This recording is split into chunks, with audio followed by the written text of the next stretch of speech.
Maintenant, un court miracle va beaucoup plus loin, bien sûr, par rapport à cette idée d'interpréter. Il nous dit qu'interpréter est projeter. Projeter, maintenant, c'est un peu différent.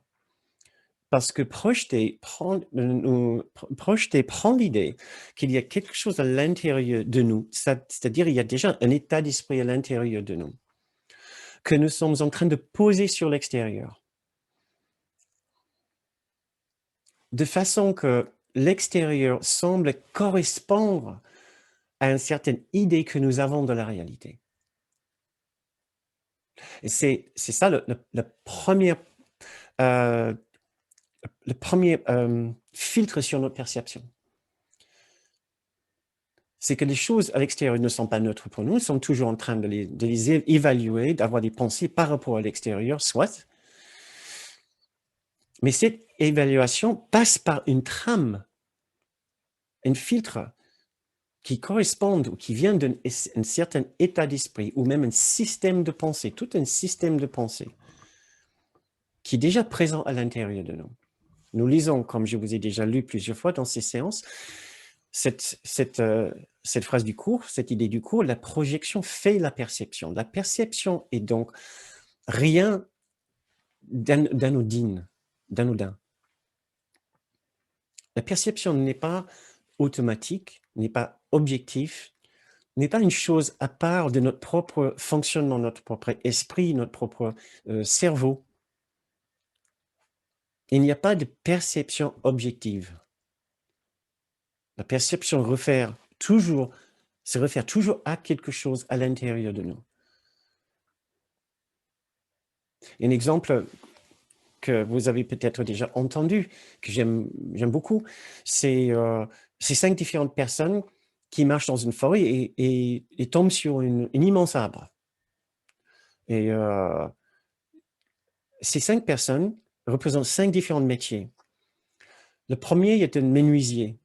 Il dit, quel magnifique arbre, vous imaginez le nombre de beaux meubles que je pouvais produire avec cet arbre.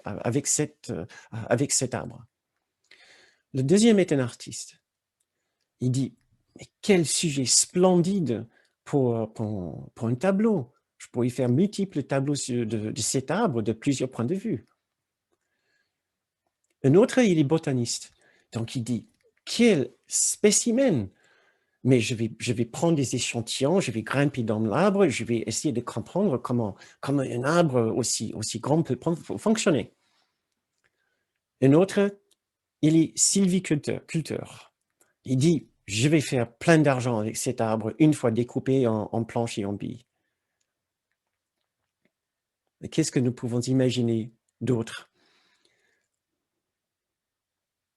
Un méditant. Un méditant qui dit, quel endroit sublime pour m'asseoir et pour être présent. Et juste essayer d'accueillir la paix d'esprit. Un seul objet, l'arbre, vu de 5 façons complètement différentes. Qu'est-ce que l'arbre? L'arbre est du charbon.